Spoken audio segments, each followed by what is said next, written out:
Nasib nenek di Semarang dimintai uang 1 miliar rupiah hingga ancaman penjara oleh oknum kadus. Nenek di Semarang tiba-tiba mendapatkan ancaman penjara dan dimintai uang 1 miliar rupiah oleh oknum kepala dusun. Nenek yang diketahui bernama Jumirah itu mengaku diminta uang jatah oleh oknum kepala dusun, bahkan dia juga mendapat ancaman penjara.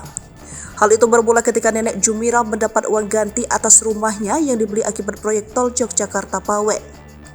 Rumah nenek Jumirah dilewati jalur tol Yogyakarta-Bawen dan membuatnya mendapatkan hak atas uang pembebasan lahan sebesar 4 miliar rupiah. Namun, setelah mendapatkan uang ganti rugi itu, nenek Jumirah justru mengaku mendapat ancaman dari oknum kepala dusun. Tak hanya oknum kadus, nenek Jumirah mengatakan bahwa dirinya juga kerap didatangi rombongan yang mengaku sebagai tim pembebasan lahan tol Yogyakarta-Bawen. Berdasarkan informasi yang dihimpun, alasan si oknum karena mereka kelebihan bayar kepada Jumirah. Nenek Jumirah pun mengaku khawatir karena si oknum sempat mengancam bakal membawanya di penjara jika tak memberikan sejumlah uang yang diminta. Kekhawatirannya makin bertambah lantaran selepas pertemuan tersebut rumahnya selalu didatangi orang tiap pekan. Akibatnya nenek Jumirah selalu ketakutan jika ada orang yang tak dikenal sampai mendatangi rumahnya.